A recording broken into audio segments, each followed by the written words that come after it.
Hello, my name is Jade. I'm your host for the Broke Ass Entrepreneur, also known as Bay, where I talk with entrepreneurs who aren't broke, but they've had a broke moment. And the reason we're here is to discuss how on social media we get to see the glitz and the glamour, and we get to see all the great things about being an entrepreneur, but nobody ever shows us or tells us about those times when it's not glamorous. So I'm here with Lauren Grier. Hi. Hello. And she's going to be telling us all about her experience as an entrepreneur. And I just heard that she got a new part-time job today. So entrepreneurs do work. Like, we have jobs also, okay? Because life is life in. So could you introduce yourself to us, please? Yes, I am Lauren Grier. I'm the owner of the Archive Design Studio, which is a branding agency. So we focus on website design, email marketing, all of just making your digital experience very curated and polished. So, Okay. yes. Well, thank you for coming. So tell us about, like, what made you choose this path? Yeah, so I actually went into college with like the hopes of becoming a nurse. I got into nursing school. Okay. I was in nursing school for a whole semester and I hated it. Like my mom told me it sounded like I was gonna like drive off of a cliff. Oh. Like she said I sounded really bad. You were miserable. I was miserable with it. It wasn't for me. Mm-hmm. And my stepdad told me to look into marketing and I did. And that just kind of just began my journey within marketing and graphic design. In my sorority, I was also tasked with designing like deliverables and stuff. And that was something very new for me. So I was designing like T-shirts, tickets, flyers, like social media flyers. And that kind of began my graphic design like start and experience. Do you feel like it came naturally? Was it something people asked you to do because they're like, you're good at it? I think so. To this day, I don't know why my profile asked me to design that day. But I think I've always had an eye for design. I've always appreciated like fashion, art, just all things pretty. Yeah. I'm a Taurus, so I feel like it's in me. Okay. But yeah, I think it's just always been something that I've been interested in. So did you end up switching majors or? I did. Okay. So I ended up switching majors. I ended up graduating a semester late, but I switched to marketing. So, yeah. All right. And so a lot of people, they go to school, and while they're still in school, they look for a job. But you said, no, I'm going to work for myself. No. No. Not at all. Okay. I left college, or I graduated college and then immediately went into corporate. I just felt like that was the only way. Yeah, doing marketing. I felt like it was the only way. So for 8 years, I was climbing the corporate ladder before I left.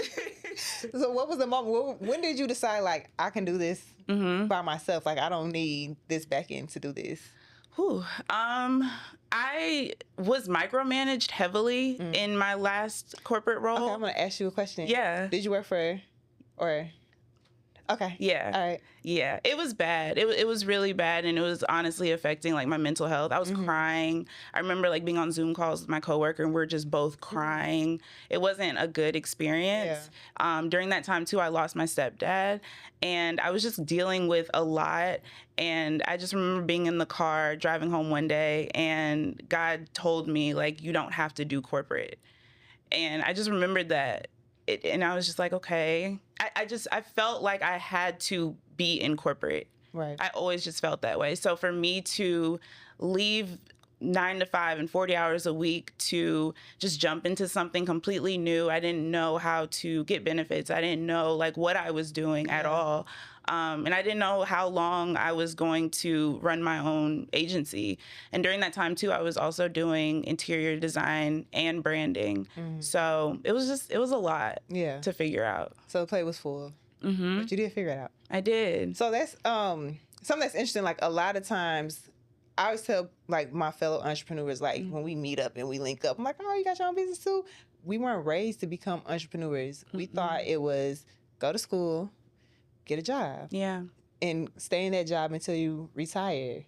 So when you make that decision to say, you know what, I'm going to do it for myself, we don't always have that network. We don't always have those people who can help guide us and assist us into becoming a business owner. So what was that like for you to become a business owner? A business owner? Yeah. I felt like always witnessed, like, my mom and my dad, they both work for CDC, and they, like, my dad worked for CDC since, like, the 90s. Mm-hmm. So I've always just witnessed them in this corporate role. Yeah. And the only person that I knew who was an entrepreneur was Justin, my husband, your trainer. He was on the other episode. Yeah. And so as I was just kind of dealing with entrepreneurship, I kind of just modeled the archive with, like, lead by example fitness and just how he kind of ran it. Yeah. Because I witnessed him leaving his career and going into becoming a trainer. Yeah. And so I think I kind of just modeled, you know. Was it scary? Yeah, very. Yeah. It's still scary. Yeah. Yeah, it's still really scary. I like I like structure. And so when you're an entrepreneur, I think people really, they do see, like, the beauty of it, but there's just a lot of work that goes into it. It's scary. It is. It's terrifying. Yeah. So what would you say is, like, the scariest part? Not leaving corporate and saying, I'm done with this, but once you actually started your business and you had to find clients, like, what was the hard part about this shift? Yeah. For me, I don't even think it was finding clients. I think it was making sure that I remained inspired. Okay. Because I'm a designer, it's very easy for me to get burnt out, like, very quickly. And because I work from home too, I think that kind of, you know, messed up some stuff too, and just my inspiration and all that. But yeah, I think it was just me always remaining inspired. I think that was probably the most difficult thing. What do you do to remain inspired? Yeah. You have places that you go to, you have things that you do. I think I'm still learning that. To be quite frank, I think I'm still learning and still just digesting what I need to be, like, my best self. Yeah. So I will ask you this, because another goal here is to help inspire other people, right? Yeah. So if someone wanted to, let's say, quit corporate and do exactly what you're doing, but not exactly what you're doing because there's only one you, what would you tell them? I would tell them to go after your dreams. But I would also say, like, lean on God. I think that's something that I did daily. Yeah. I didn't know what I was doing day to day, honestly. But you just have to take it day by day. And just leaning on God and having faith is honestly what I tell everybody who contacts me. I'm going to say this. This is real personal, but one time you told me, like, when I was going through some stuff, you're like, sometimes I just get in my car and I pray and I record myself so I can play it back and listen. So I started doing that. Did you? Oh, girl. Oh, that makes me happy. I don't think I was ready for that level of vulnerability. Yes. Yeah. Watching it back, I would watch, listen, I'm telling you, I would watch back the recordings and I would stop it. Like, I couldn't even get through my own prayers because it was just, it was too much sometimes. So, you have to be very vulnerable with yourself. I think with entrepreneurship, it's very internal, and I think it's a lot of growing in within yourself too, that sometimes people don't really realize. Yeah. You're wearing a lot of hats and you're running a business, but deep down inside, you're also, like, growing within yourself and changing a lot of things that were kind of, like, more so fixed before. I feel like now I'm kind of just, like, going with the flow and just a little bit more, you know. So do you feel like you have made it? Made it is...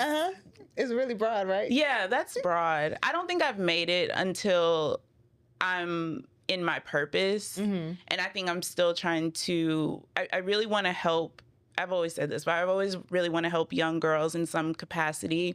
I've thought it could be through design, and I really did help plenty of women through design, but I want to be a mentor and I want to lead in a really cool way. I really admire the younger generation, so I want to do more of that. So it's going to kind of lead me into, so Justin, who's on my other episode, I don't know what order these episodes going to go in yet, so maybe I haven't seen it, but you will see it. He came here, you said, I got the job, y'all did the hug and kiss thing. I did. What was the job? So It's funny. There's a company called Therapy for Black Girls. It's almost like a media company. It's a brand. And it's actually a site that I went on to find my therapist in 2017.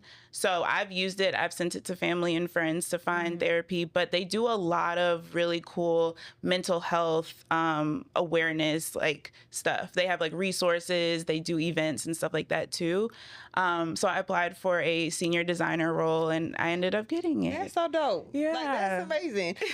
So you found them because you needed them. Yeah. Now they need you, and now y'all gonna be working together. So will this allow you to work with youth as well? I think so, right? Yeah. So I think I'm, it's closer to my purpose. Okay. So however that kind of pivots and just changes throughout, the role, I'm interested in. So That's so awesome. Yeah. So how do you plan on balancing your business and then also the position is part-time, right? It is. Position like not part-time, but part-time how many hours? 20. Okay, so 20 hours plus your business. Have you thought about how you're going to balance that? I have. Right now with my business, I've kind of slimmed my clients just a little bit. One client that I recently had some internal stuff going on like with corporate, so I just wasn't in the budget, which is perfectly fine. And I think God was like just stripping away clients and stuff for me on purpose just so I can rest and figure out what I need to do. Sometimes that comp is like you need to find your way. I like that you're thinking about it as a positive, because a lot of times people will feel like that will happen to them and they'll think, oh, I'm not good enough. Oh, they don't want to put me in their budget. Oh, no. And you're like, no, there's a reason for this. Yeah. The reason is so I can take on these extra 20 hours doing something that I feel is more aligned with the purpose that you're talking about. Exactly. Yeah, exactly. And I think during that time too, like within the past few months, I've just been burnt out, to be honest. So me slimming down my client list was just good. So I think it's going to be a nice balance of my client now that I work with and then Therapy for Black Girls. So I love that for you. Thanks. Like, that's so exciting. Thank so you. We're going to go back to like the entrepreneur side of it. Do you have a team? So yes and no. Okay. I have had plenty of interns. I've had an assistant. Their contracts have ran out within like the past few weeks, actually. So now this has been probably like the only time recently where it's just been me. Okay. But yeah, I've had a team. So when you had your interns, were they paid internships or? They were. And how did you go about making that happen? So I would do a stipend. I did a stipend for one. And then my first intern, she was paid monthly. Okay. So you were not just entrepreneuring. I was managing. I'm making words up. But you're also the boss. Yes. Okay, so like, how did you manage that? Would you say, do you prefer working solo, or do you like having those people that are able to kind of like assist you? I think I like mentoring. I have always said I've been a people manager before, even in the corporate world. Yeah. It's not my favorite thing. I'm recognizing that about myself. Like I really like autonomy and just working by myself. Yeah. But it is nice to have a team that can assist. But I think mentorship is nice because you can grow with them and help them in different ways, So I feel like you're like, there's another path for you right now that you're figuring it out. Yeah, I am. I can listen to it and I hear, I see Lauren doing some other stuff. So if you could I don't want to go too far into the future. Let's say 5. Yeah. Like 5 years. Okay. Where would you like to see yourself as in your career and as a business owner? At 36, that's a tough question. It really is. I think I will most likely be working for Therapy for Black Girls. Okay. I'm very excited about this role and I really want to grow in it. The archive will always pivot with me. I'll never shut down the archive. Will I take on more like branding clients and website clients? Probably not, but I think I'll probably use the archive as a tool for mentorship or something like that. That's what I'm thinking. Okay. Yeah. I've thought about so many different things, like having a creative studio, having like a place where like a giant warehouse of furniture and stagers can come in and pull, vintage pieces and stuff. So my mind is just everywhere. Got So it. that's why it's hard. Yeah. Yeah. Do you feel like you have to have it all figured out? Yeah, I do. Okay. I do. Do you feel like you'll ever get to a point where you're like, I don't? I think I'm getting And you'll there. be okay with it? Yeah, I think I'm getting there. Honestly. Yeah. It may not feel like it, but I think I'm getting to the point where I'm like, okay, God, do your thing. Like, I'm on your time, and just guide me like where I need to go. That's really like what I'm on right now. I love that because it does. I think it gets hard. Like we set up this path for ourselves, and then we get off that path. And once you become an entrepreneur, you start looking at things differently. Yeah, like your mindset changes about a lot of things, and then you're still kind of stuck because you're like, I'm still figuring things out. Yeah, and a lot of people think like the older you get, the more you're supposed to get it figured out. I'm still sitting here like, okay, one day I'm gonna grow up. Like I'm still trying to figure it out. Yeah. So, if you had to give advice to entrepreneurs, what piece of advice would you give them? This is where we drop our gem. Okay. I think I would say do what's best for you in your season. There's always going to be like ebbs and flows throughout this journey, and just take the good, take the bad. But I think always seeing the positive is beneficial. Yeah. Always pivoting. How do you find the positive? Like, so imagine, right? Like we've discussed before we even started filming, like how you can have some amazing months, like financially, amazing months. And then the next 2 or 3 months, there might be nothing happening. Yeah. And so how are you able to find the positive in those times when you might feel like you're struggling a little bit? Not working, hanging out with friends, family, and touching grass. Like honestly, just going outside and just seeing that the world is just so much bigger than your computer, your phone. And like, because I think sometimes, me personally, like I get wrapped up in my laptop, I get wrapped up in my phone, and I have to send this email, I have to design this, and it's like we gotta just step away from it all and just yeah. Especially when you're working from home, like you're in the same space that you're in every day, all day. Like I'll say one thing I learned was not to work at home. Even though I work from home, I have to leave. If I stay in my house all day, I start hating it. And I don't want to hate my home. Like this is where I'm supposed to relax. This is where I'm supposed to rejuvenate. This is where I'm supposed to love this space. But if I'm always on my laptop, always checking my phone, always looking at every notification, I'm stressed out. It bleeds into, like, you don't have work-life balance at all. There's none. Yeah. Because it's all there. Yeah. In that space all the time. And then we supposed to work, you start doing laundry, then you watch a TV show, and then you take a nap, and all those other things for sure happen. Yeah. So. Yeah.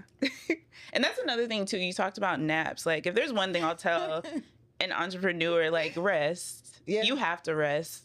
That's something that Justin tells me all the time, but you gotta rest. Right. Yeah. It's so important. So I know you said you might not be taking clients right now, but maybe in the future. And that you care about mentorship and mental health of young girls.